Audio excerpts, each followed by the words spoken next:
नमस्कार दोस्तों, मैं हूं द स्टोरी राइडर। अगर आप लोगों को मेरा वीडियो अच्छा लगता है तो चैनल को सब्सक्राइब कीजिए।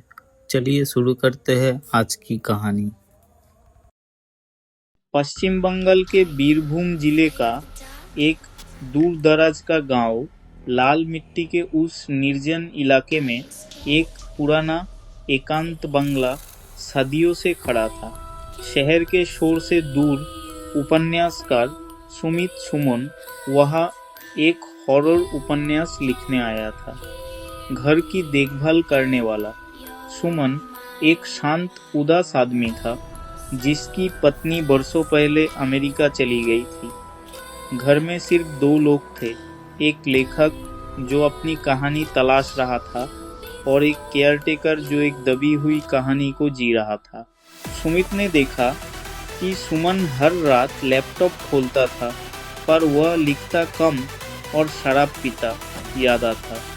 बाबू, ये नशा, ये लत नहीं है। एक रात शराब का प्याला उठाते हुए सुमन ने कहा, ये दरवाजा है। इस घर की कहानी होश में नहीं लिखी जा सकती। सस्पेंस। बंगले में एक अजीब सी खामोशी थी जिसे केवल मयूराक्षी नदी के दूर से आते बहने की आवाज तोड़ती थी। गर्मी के बावजूद कभी कभी कमरे में जूही के फूलों की एक मीठी मदहोश कर देने वाली खुशबू फैल जाती थी। सुमन कहता था कि यह सुगंध उसे लिखने के लिए प्रेरित करती है, लेकिन सुमित को लगता था कि यह खुशबू नहीं, किसी की सांसें हैं। एक रात सुमित ने सुमन को लड़खड़ाते हुए फुसफुसाते सुना, बाबू, वह कहानी पूरी करनी होगी। चारुलता। सुमित ने तहकीकात की। उसने जाना कि बरसों पहले सुमन के दादा ने गांव के किसी स्थानीय देवता या शक्ति से एक गुप्त सौदा किया था। गांव की खुशहाली के बदले हर महीने घर को एक पुरुष भोग देना होगा। वह भोग एक सुंदर स्त्री, जिसे लोग चारुलता कहते थे, लेने आती थी। जब सुमन के दादा इस शर्त को टालने लगे तो चारुलता ने पहले उसके छोटे भाई को लिया, फिर धीरे धीरे घर के सभी पुरुष उसकी लत बन गए। यह घर अब एक शापग्रस्त पिंजरा था, जहां हर पुरुष को अपनी बारी का इंतजार करना पड़ता था।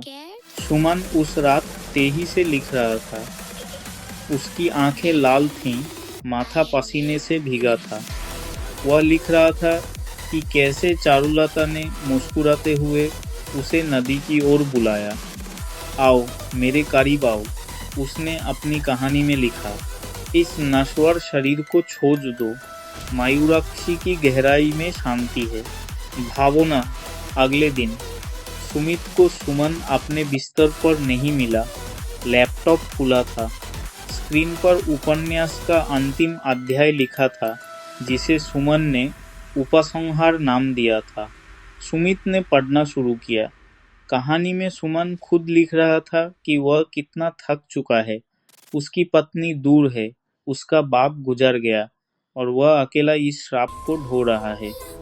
अब और नहीं, उसने लिखा, मेरा शरीर केवल एक मोमबत्ती है जिसे जलकर बुझ जाना है।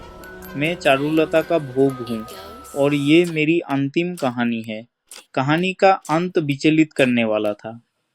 उसमें लिखा था कि जब वह पूरी तरह नशे में था, जूही की खुशबू आई और चारुलता ने उसे बाहों में भर लिया। वह उसे नदी तक खींच लाई और सुमन बिना किसी विरोध के मयूराक्षी के गहरे पानी में डूब गया। ट्विस्ट। सुमित ने डरते हुए नदी किनारे जाकर देखा। वहां सुमन का शरीर कीचड़ में सना हुआ पड़ा था। वहां भागकर वापस घर आया और पुलिस को बुलाने के लिए फोन उठाया। उसकी नज़र दोबारा लैपटॉप पर पड़ी। उपसंहार के ठीक नीचे एक पंक्ति और लिखी हुई थी। यह पंक्ति अभी अभी लिखी गई थी, क्योंकि इसकी इंक बाकी पार्ट से थोड़ी ताही और गीली लग रही थी। सुमित ने उसे पाया और अब मेरा उपन्यास पूरा हो गया। कल नया लेखक आएगा और कहानी फिर शुरू होगी। सुमित का गला सूख गया। उसने पलटकर पीछे देखा। कमरे में जूही के फूलों की मादक खुशबू भर गई थी और बेडरूम के कोने में सूरज की हल्की रोशनी में उसे एक अनोखी, मनमोहक, सुंदर आकृति खड़ी दिखी।